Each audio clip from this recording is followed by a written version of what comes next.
un ciudadano manifiesta que observa que suben a una persona a una ambulancia en contra de su voluntad.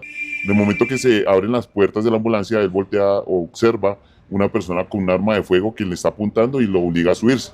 Y en el momento del forcejeo le quita el arma a una de estas personas y es cuando se abre la compuerta, él cae a la vía pública y es cuando se devuelve al lugar donde él estaba, pues para refugiarse de estas personas. Estas personas, como pasó ese tiempo, ellos pensaron que esto había quedado de pronto solo en los medios. No hay un delito perfecto. Las redes sociales fueron un factor muy importante para comenzar a identificar a estas personas. Es un caso que prima la libertad de la persona y esto es un delito que sí o sí se tiene que dar con los responsables.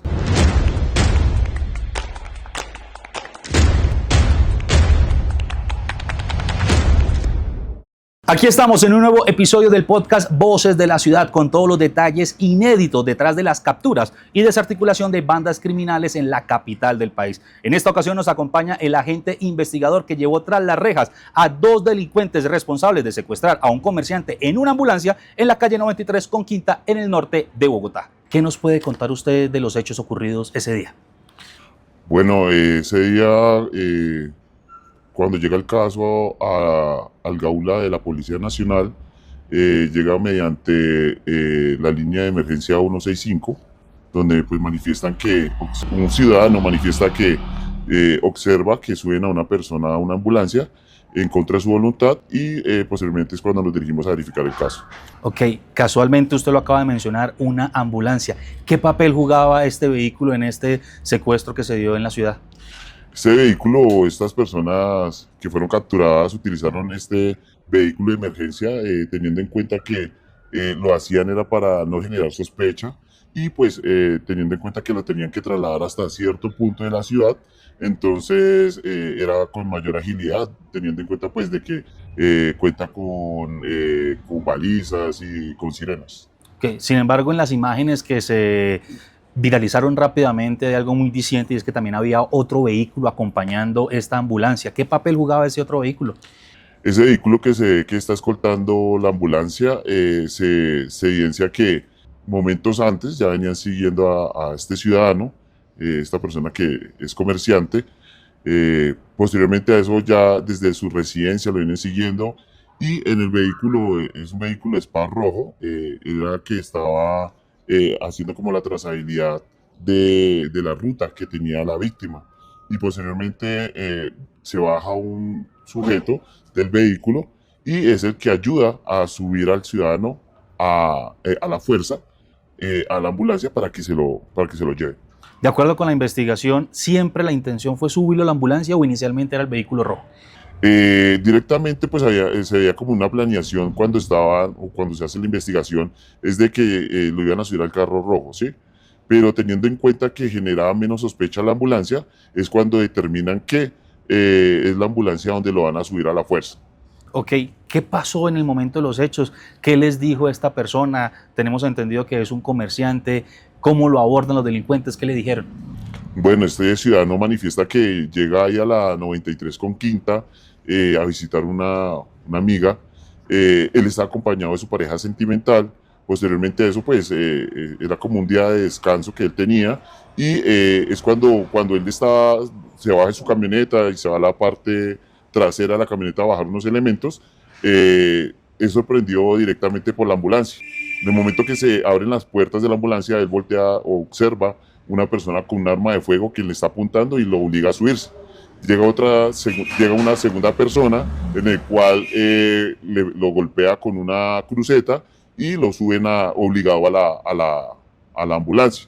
Él manifiesta que comienza a forcejear con estas personas. Él dice que eran unas personas robustas, lo obligaron, lo golpearon y en el momento del forcejeo le quita el arma a una de estas personas y es cuando se abre la compuerta y se caen a la vía pública. Él cae a la vía pública y es cuando se devuelve al lugar donde él estaba, pues para refugiarse de estas personas. Así lo muestran las imágenes, él tirándose de la ambulancia en estos rápidos segundos en los que pasó todo. ¿Ellos lo amenazaban, le decían algo o simplemente trataban de forcejear con él? Sí, ellos comenzaron a forcejear y decía que eso lo habían mandado a hacer, que necesitaban llevarlo para otro lado, pero pues obviamente que él, pues por el temor de salvaguardar su vida y arriesgándola teniendo en cuenta que en el momento que él decide tirarse de la ambulancia, pues hubiera podido pasar muchas cosas. Él tuvo unas lesiones de acuerdo a que la ambulancia iba en movimiento. Entonces él arriesgó su vida y pues tratar de vivir de estas personas, de estos captores. Eso fue el día de los hechos, pero días atrás, ¿qué sucedió? ¿Ustedes lograron establecer si de pronto lo venían siguiendo, si le venían haciendo vigilancia? ¿Qué pudieron establecer? Sí, nosotros mediante la investigación de todo el grupo del Gaula Bogotá desplegamos unidades en las cuales comenzamos a hacer recolección de información, los registros fílmicos, comenzamos a hacer un antes, durante y después de los hechos y en las cuales verificamos que días antes ya le venían haciendo un seguimiento a esta persona, ya tenían el lugar de residencia, tenían el lugar de residencia de la compañera sentimental. El día anterior lo estuvieron siguiendo por el sector del Andino, en un restaurante donde él ingresó. Entonces pudimos evidenciar que ya tenían un seguimiento a esta persona y estaban buscando como el momento perfecto para llevárselo y para subirlo a la ambulancia y pues cometer el hecho delictivo.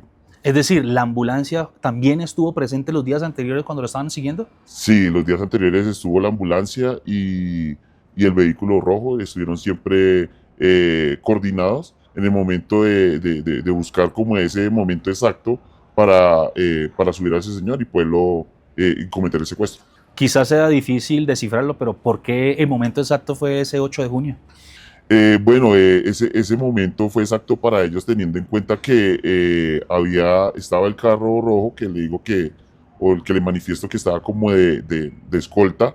Es un lugar que es un poco, no hay casi tránsito de personas y es una zona urbana, no hay comercio, es una zona residencial, entonces vieron el factor oportuno para hacer para abordar a la persona, teniendo en cuenta que él pues venía como de hacer un día de descanso, no había más personas alrededor de él y pues es en el momento que aprovechan porque pues no ven autoridades cerca, no es como le digo, es un sector que es de poca afluencia de personas. ¿Qué sucedió después ese 8 de junio, después de este secuestro por unos segundos a este comerciante? ¿Los delincuentes hacia dónde huyeron?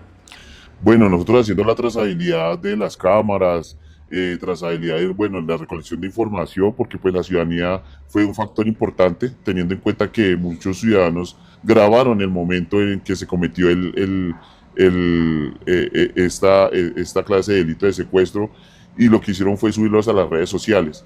Esta colaboración con la ciudadanía fue muy importante, teniendo en cuenta que íbamos agilizando esta investigación y nosotros podemos deducir mediante estos registros fílmicos que ellos se dirigen hacia la parte sur de Bogotá, teniendo en cuenta que unos de ellos viven en ese sector, hacia la localidad de Ciudad Bolívar. ¿Por dónde huyeron? Y teniendo en cuenta que era una ambulancia, ¿lo hicieron de forma pacífica o prendieron las sirenas para tratar de salir más rápido? No, se puede evidenciar que ellos sí prendieron ambulancias, es más, hasta se metieron por la circunvalar en contravía, donde pues podemos evidenciar que pues el desespero de ellos de que esta persona pues no había podido lograr el cometido, lo que ellos querían llevarse a esta persona, entonces se evidencia que ellos se meten en contravía del mismo desespero y vuelven y bajan por otras calles a retornar a coger la circunvalar hacia el sur y llegar hasta la localidad de Ciudad Bolívar. Eso en cuanto a la ambulancia. ¿Y el vehículo rojo qué hizo? El vehículo rojo sí coge la séptima hacia el norte, o sea, cada quien coge su camino teniendo en cuenta que para que no quedara un registro fílmico, pero se logró evidenciar la identificación de los dos vehículos. Cuando inicia la investigación, ¿qué logran ustedes establecer de esta ambulancia? ¿Quién la manejaba? ¿Efectivamente estaba afiliada a una empresa? ¿Qué podemos decir?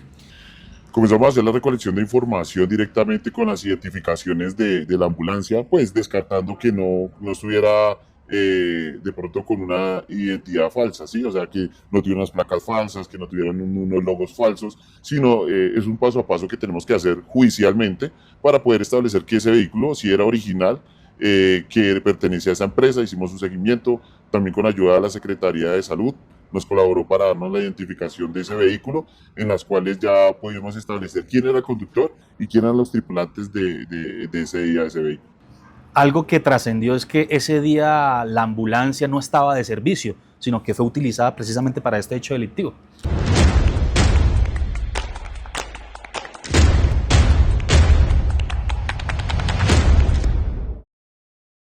Exactamente, ante la empresa, ese tipo de ambulancia estaba o habían informado, el propietario de la ambulancia había informado que el vehículo estaba en mantenimiento, ¿sí? Estas personas o estos sujetos aprovecharon de que estaba reportada como en mantenimiento, que estaba en taller para cometer el hecho delictivo. ¿Quiénes eran estas personas? ¿Realmente se dedicaban a ser paramédicos, a ser personal de ambulancia, o fueron contratados por un tercero para hacer el secuestro, o eran delincuentes que se disfrazaron de paramédicos? ¿Qué nos puede decir? Mediante la investigación podemos establecer de que estas personas, mirando sus perfiles, sí se dedicaban al gremio de la salud, en el sentido de que uno era paramédico y el otro era conductor de vehículo de emergencia en tipo ambulancia. Entonces podemos ver que ellos, hasta el mismo conductor, tiene que tener una capacitación en la cual él se desempeña en primeros auxilios. Entonces él tenía conocimiento de toda la parte parte de enfermería y en la parte de salud. Entonces comenzamos a ver esos perfiles de esas personas, y pues son personas que sí se dedicaban al manejo y a la tripulación de este vehículo de emergencia. Es decir, ¿sí fueron contratados por terceros para hacer este hecho delictivo? Sí, sí, o sea, se puede establecer de que ellos fueron contactados días anteriores por una tercera persona, en el cual les ofrece dinero para que hagan ese, podemos decirlo entre comillas, ese trabajo. ¿Estos paramédicos se dedicaban únicamente a esto, o de pronto tenían antecedentes de que hubieran cometido otros delitos, o información de que ustedes pudieron recopilar de que habían hecho algo irregular? Siguiendo la investigación, nosotros podemos establecer de que a ellos lo apartan de esa empresa, y posteriormente que lo apartan de la empresa, ellos, como es su profesión, uno de ellos comienza a buscar una ambulancia para comprarla, en la cual de ellos pues utilizan o ponen a nombre de un familiar otra ambulancia, y podemos identificar que esas placas de esa ambulancia cometieron o estaban transportando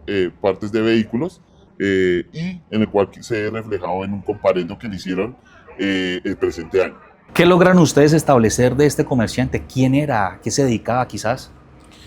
Bueno, en el momento que nos llega el comunicado, nos dirigimos para ese sector de la calle 93 con Quinta, donde se cometieron los hechos, al norte de la ciudad. Nosotros nos dirigimos y tomamos contacto con la víctima, con esta persona que pues estaba muy asustada, estaba muy confusa de toda esta situación, teniendo en cuenta que no tenía conocimiento de por qué estas personas querían llevárselo, querían retenerlo, manifestándome que en ningún momento tenía problemas con nadie, no tenía ninguna deuda. Él se dedica al comercio, pero pues no fue enfático en eso, pues por la protección de datos. Él quería era que todo, que eso que estaba pasando, pues que se hiciera justicia.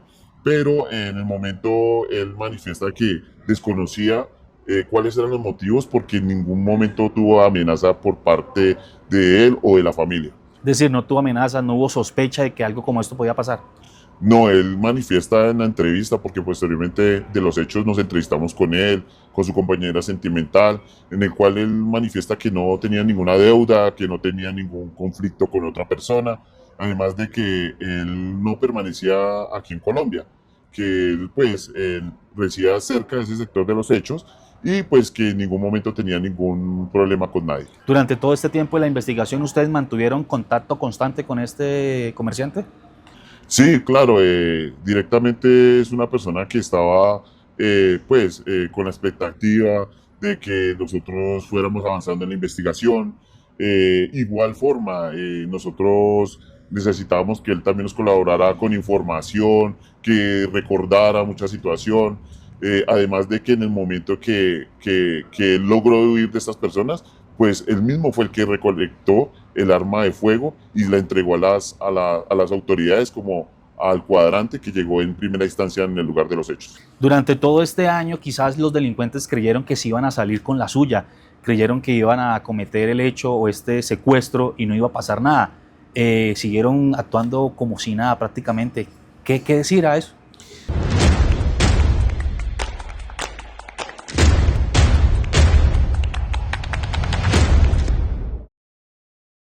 Bueno, teniendo en cuenta que la investigación se llevaba adelante con la Fiscalía General de la Nación, y nosotros vamos paso por paso, teniendo en cuenta que tenemos que hacer las cosas muy técnicas para que estas personas no vayan a quedar en libertad. Es importante que nosotros sigamos un paso a paso, en el cual nosotros podamos demostrar ante un juez de la República en el momento que se captura que estas personas sí cometieron el delito. Entonces, estas personas, como pasó ese tiempo, ellos pensaron que esto había quedado de pronto solo en los medios, que no se iba a volver a hablar sobre el tema, o de pronto que nunca les llegó una citación. Y ellos seguían su vida normal, trabajando en el mismo gremio, y pues nosotros, sin levantar sospecha, estábamos haciendo una trazabilidad de esa investigación. Creyeron que no iba a pasar nada, pero no quedó en la impunidad. Les llegó la justicia. Exactamente, es lo que nosotros vemos cuando estamos enfrentados a un caso de secuestro. Un caso de secuestro no se puede cerrar de la noche a la mañana. Es un caso que prima la libertad de la persona. Y esto es un delito que sí o sí se tiene que dar con los responsables. Y durante todo este año, ellos fueron capturados en julio del 2025, durante todo este año, ¿cómo fue ese seguimiento para ustedes dar con ellos, cámaras de seguridad, de pronto interceptaciones telefónicas? ¿Cuáles fueron esas técnicas de investigación para lograr identificarlos y hoy llevarlos tras las rejas? Bueno, toda la parte técnica pues que nosotros manejamos en el Gaula es una parte técnica que utilizamos de registro de cámaras, identificaciones faciales, ¿sí? Porque pues tenemos que estar seguros que esa persona que cometió el delito sea esa misma persona a la que se le va a sacar una orden de captura. Entonces por eso es de pronto esos tiempos en los cuales trabajamos con la Fiscalía General de la Nación para poder identificar, saber el lugar de donde ellos viven, cuál es su rutina, qué hicieron ese día, qué hicieron los días anteriores. Entonces es un trabajo investigativo pues que nosotros llevamos avante con la Fiscalía y pues pudimos identificar, individualizar y posteriormente sacar las órdenes de captura contra ellos. Es decir, durante todo ese año, mediante cámaras de seguridad, los tuvieron plenamente vigilados. Sí, o sea, no vigilados, pero sí identificando los lugares de residencia, identificando que ellos realmente se dedicaban a la salud, ¿sí? De igual forma, lo que nosotros hicimos fue la individualización de estas personas para poder verificar como tal de que ellos sí fueron los que cometieron el delito y de que ellos eran los que estaban tripulando la ambulancia y que ellos fueron los que fueron contratados por una tercera persona para que cometieran ese hecho delictivo. Ellos fueron sacados de la empresa y compraron otra ambulancia, pero en el diario vivir quizás se cambiaron de residencia, empezaron a hacer otros comportamientos, otras actividades para pasar desapercibidos. Sí, en el momento que nosotros comenzamos la ubicación para generar la captura de estas personas, pues nosotros recolectamos información y pues nos nombraban que estas personas pues se dedicaban a diferentes cosas ilícitas, pero pues nosotros no teníamos como unos elementos probatorios para poderlos vincular también a otros hechos delictivos. Entonces, pues nosotros lo que teníamos era la orden o sea, teníamos el énfasis era de capturarlos era por el secuestro, teniendo en cuenta que es un delito de lesa humanidad. Entonces, el delito que nosotros pues estábamos investigando y pues si tenían o no comportamientos, pues era de pronto en el consumo de sustancias psicoactivas, pero además que éramos otros delitos, ¿no? ¿Qué fue lo más duro durante todo este año de investigación? Bueno, lo que fue de pronto como lo más complicado era los registros de las cámaras, teniendo en cuenta que hay personas que de pronto no se prestan, hay unas cámaras que no funcionan, la recolección de información, pues porque hay muchas personas que tienen miedo a denunciar, pero pudimos contrarrestar de que habían ciudadanos que las redes sociales fueron un factor muy importante para comenzar a identificar a estas personas. Entonces, se pudo llevar avante teniendo en cuenta estas denuncias. ¿Ellos vivían en qué parte de la ciudad? El conductor vivía en el sector de Ciudad Bolívar y la otra persona vivía en Engativá. Ok, el objetivo era llevar a este comerciante a estas localidades de la ciudad o sacarlo a la capital del país. ¿Que pudieron ustedes establecer? Se puede establecer que esa tercera persona que los contrató para realizar esto, querían sacar a la víctima, sacarla fuera de la ciudad. Se desconocen los motivos, pero al ver que los sustraen, los retienen, nosotros como investigadores pues ya vemos que se presenta el delito del secuestro. ¿Cómo fue el día de la captura? ¿Qué recuerda usted? ¿A qué hora del día? ¿Qué estaban haciendo ellos? Bueno, una de las personas que se encontraba en Ciudad Bolívar, nosotros mediante recolección de información pudimos establecer que era una persona que tenía un problema de consumo, el cual pues al identificarlo con las características físicas es donde nosotros lo abordamos y pues era una persona que estaba muy nerviosa en el momento de que nosotros pues trató de huir, pero pues logramos como tranquilizarlo y ponerle en conocimiento que la fiscalía había sacado una orden de captura y pues el procedimiento como tal y que se iba a enfrentar a unas audiencias posteriormente para que él pudiera exponer sus argumentos. ¿Y el otro capturado? Y la otra persona era el dueño, era prácticamente el administrador de la nueva ambulancia, a quien dejó un familiar a nombre o sea, el propietario de la ambulancia parecía un familiar de esta persona. Era una persona de contextura gruesa, le decían alias el gordo, es una persona muy tranquila, pero de igual forma sabía lo que había hecho, tenía conocimiento y sabía que posiblemente esto iba a pasar, porque pues era una de las personas que habían contactado al principio para hacer el traslado. Al momento de la captura se quedaron callados, lo negaron todo, lo aceptaron. Sí, siempre estas personas trataron de tener unas evasivas, como no identificándose plenamente con la cédula, poniendo esta forma de que no dar su nombre, ¿sí? Sino que hasta que le mostramos la orden de captura y le hablamos con esta orden que tenía de la fiscalía, ellos caen en cuenta que esos hechos sí se habían realizado y ya posteriormente ya aceptan la orden de captura que tienen.